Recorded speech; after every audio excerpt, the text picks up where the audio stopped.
Novella Petronella. Hope everyone's doing well. Just a gentle reminder that I don't want your money. I'm not actively seeking more subscribers. In fact, I'm pretty elated at the ones that I have currently. You guys are a lot of fun. You're smart and you leave great comments, a little sassy sometimes, insightful. Probably goes without saying that this channel is probably among many other reasons that I started it for entertainment purposes, in addition to being just sort of a desire that I had, help the new person. As a learner myself, I'm not a technical analyst. I don't do any price predictions. That is a lot of pressure on a person, even if you know how to do price predictions. And believe me, if you get it wrong, you're going to be hearing about it from the commenters, the pitchfork people. But I'm here mainly because I'm an enthusiast like you are regarding XRP, and I have maybe some observational leanings, sometimes conspiratorial leanings, and so I share them. And storytelling. Sometimes I jump all over the place because I'm not a pro, like who wants to be? That's a lot of pressure too. I didn't go to university for XRP. I'm enrolled right now in school for XRP, as a matter of fact. But I big heart XRP. So if that's not your speed, then you should break up with me right now. Prices up, prices drop. Let it drop, let it moon, let it do whatever the hell it's going to do. XRP is not going anywhere. Why do you think so many people are talking about it? Because they know it's going somewhere. The detractors should have given up by now. If you don't like something, move on. But I secretly believe that many of them are buying it while they're saying what they're saying. But I keep seeing these Twitter posts asking, what's the first thing you're going to buy when XRP moons? And then I see some good comments like, paying off debt, buying my parents a house. I'm seeing cars whose names I can't pronounce, even if I wanted to. And I really thought about that the other day. And the one pressing thing that I could come up with is a Roomba. Those things are so highly adept at picking up dog hair, and my dog has a lot of it. I'm not very good at that. And it just keeps, it's like the gift that keeps on giving. I pick it up and then there's more. So a Roomba would really change both of our lives. And I've talked to her about that. So that has my vote. I was messaging the other night with someone, hi Disco, and we were just talking about how lucky we feel, how fortunate to feel like we're able to be early investors at this stage, in whatever projects that we're invested in. And I think that is also why I beat the drum so much in regards to XRP with the people that I love and people that I don't love. I think if this kind of opportunity were to present itself every 5 years, let's say, then I probably just leave it at that and be done with it. But I always say that I feel like it's a responsibility that I have to people to at least present the idea and plant the seed, because you don't know ever regarding anything which ones are going to sprout, so you just do the best you can. Can I help that I'm on fire about it? No. And for the people in my life that I know really well, I feel like I have a little bit more of a responsibility to nudge them a little bit more to see if I can bust through the haze a little bit before it's too late, and then I can't. So I'm a big advocate for that, that everybody sort of plays a part, and maybe some are not as zealous as I am, but I'm okay with that. But lately, my methodology has just been to send one or two, impactful, semi-impactful tweets if I come across them. I think that's a lot more strategic, especially when you have different personalities that you're dealing with and you don't know really what will rouse them from their slumber, so to speak. So the other day I sent this one, not that one, that's a bird. I sent this one to one of my brothers who holds XRP currently. Actually, he doesn't even hold it. I'm holding it for him. And I keep telling him, can I send this to you, please? And he's like, well, I haven't set up my Ledger Nano yet. I said, well, when you're ready. You know, if you're too busy, you're too busy. So it's been months. I've appealed to him so many times. Finally, I sent him this. I felt like it was going to be a defibrillator. Defibrillator. I'm going to work on that. But it worked. It's like chipping away. You know, we can't expect people to take in what we already know or what we've been learning all along, because you don't know what you don't know, right? But I feel like it's almost like teaching someone a new language, where you have to just keep chipping away at it, and it can take a while to sink in. Like, hey, dinero over here. And they're like, deportes? No, dinero. Mujeres? Ay, hombre, dinero. Dinar? Well, almost. Dinero. Looky here. And then you send them something like this that you know will appeal to them. Or maybe an image. A picture of something good. Oh, dinero. Sí, dinero. Muy bien. Let's go back to the bird. Hi. So things are picking up. I think there's a lot bubbling under the surface. Everyone knows it. Coinfield Exchange even had, I think it was about 20,000 new user signups in the past week or something crazy like that. I don't know about the other exchanges, but that is ridiculously great. But this same brother that I just mentioned had also recently signed up for 23andMe, which I told him, don't do it, that's craziness, because, you know, it tells you about your ancestry. I'm going to work on that too. Ancestry breakdown, among other things. Who knows? God knows what they're doing with the data collection. I know it's just like another method, like streetlights or anything else that might be watching us, but because he chose to submit his profile to them to find out just the breakdown of his makeup, we consequently found out that we have about 50 family members on my bio dad side that we didn't even know about. And I've been looking at pictures of them, and it's eerie how we all look like each other. I mean, imagine that. You go your whole life not knowing about some people, and then they pop up like gremlins. And I have a grandmother that, well, she's passed now, but now I know what I'm going to look like at 98. I never knew about that. So we also found our sister that we had never met, and we have been looking for her for a long time, and I met her yesterday for the very first time. So thank you, 23andMe. Turns out I was wrong. Well, I wasn't fully wrong about you, but I was partially. I'll do a commercial for them maybe. Like, 23andMe, you give us your DNA.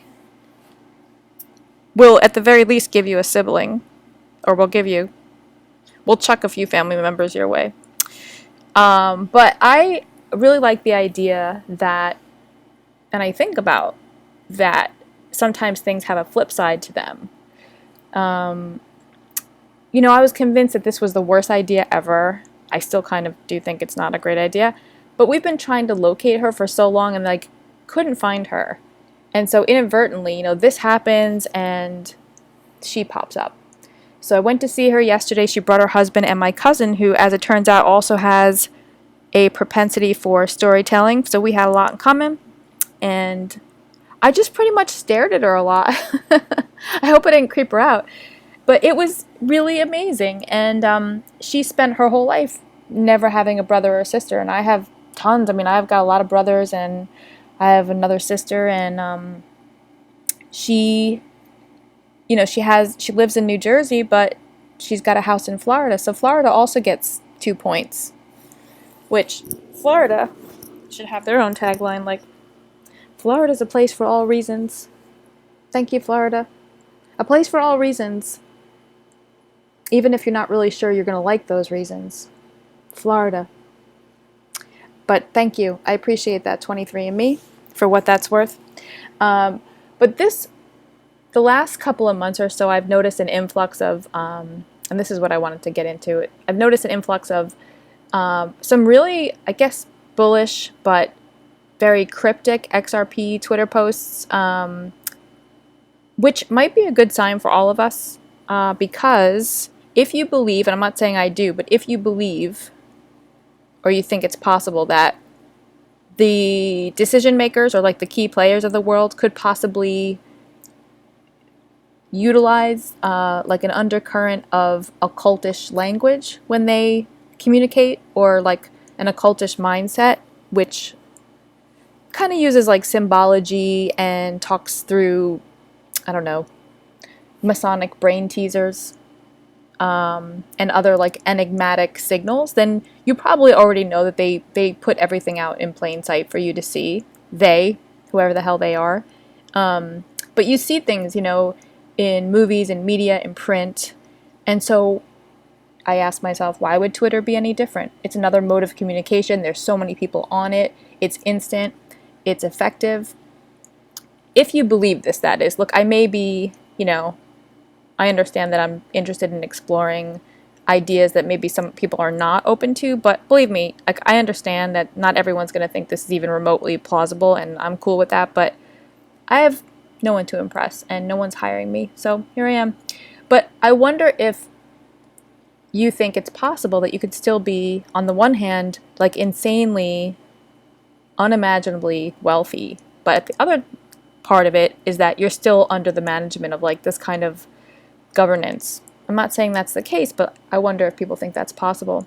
And I don't know, like, have you ever wondered why so many of the riddlers that we see and like theoretical insiders, which I'll use that term kind of loosely, those people that are posting all over Twitter lately are using so much symbolism. And you see a lot of things like owls and pillars and like a lot of hidden hand symbology, like one eye symbology and numerology and phrases that you never heard of, yet they kind of like effortlessly speak in that kind of language amongst themselves, and it seems like only sometimes they can understand it.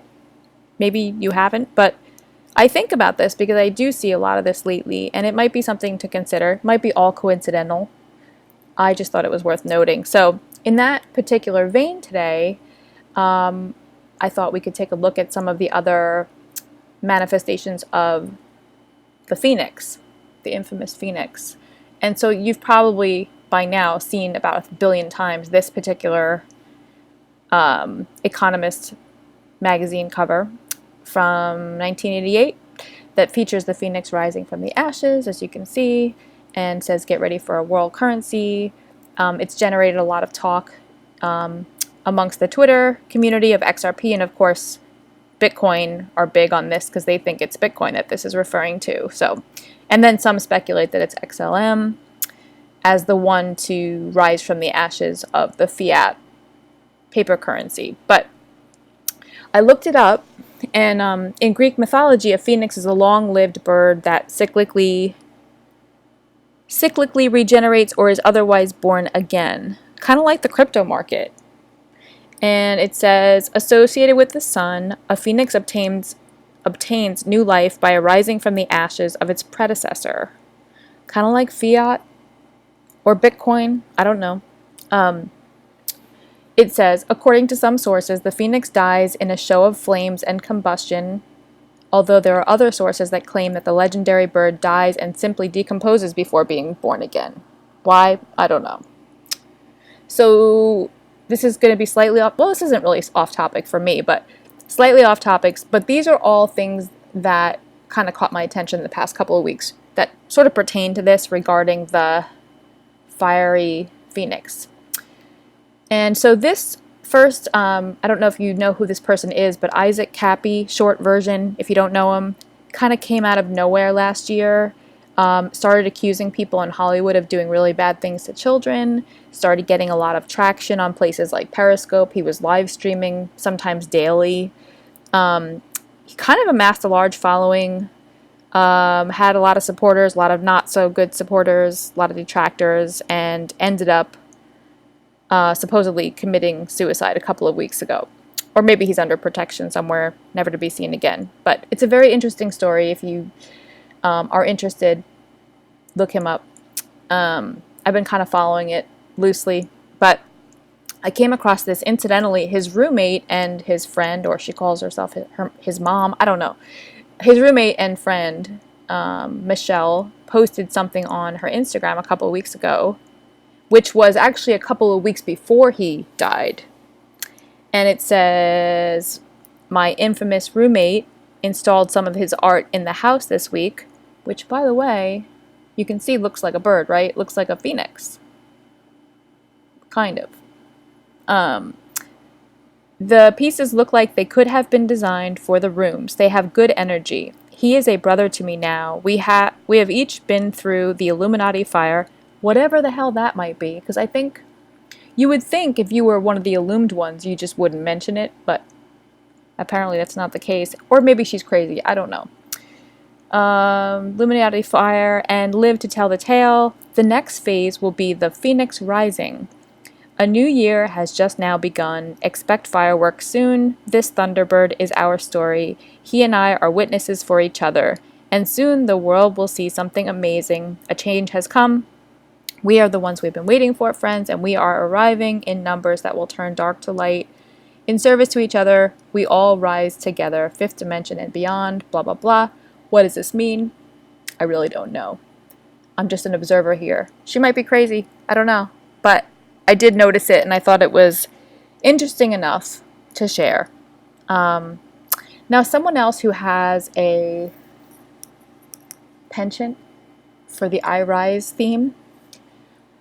Can you handle one more Madonna reference around here? Madam X, I think she's calling herself these days, but we already know she's a proponent of Ripple in some form or fashion. There was that video that was going around a few months ago or whenever it was. But that seems to be freaking everyone out with all the X over her eye and the symbolism, and who knows, it's artistic license or maybe it's not. But I thought this was interesting, just the I Rise line. You know, a certain fallen angel used to say that, something like that, although I'm no expert there either. But in her Eurovision performance, in addition to the creepy repetitive phrase, not everyone is coming to the future, not everyone that's here is going to last, there's kind of like a fiery explosion on the stage. You can kind of see it. This is like after it happened, and then you see the ashes rising from out of the fire, and then Madam X, Madonna, then ascends back up the steps. And for some reason, there's also an aerial view that flashes kind of quick of the United States. Artistic license, maybe. I don't know what the reasoning is. I haven't researched it, but there are also other countries mentioned in the performance, but I just don't have that kind of time for this particular video. But I did think it was worth mentioning. And last, this is not really tying anything together. This is just kind of things that I noticed recently.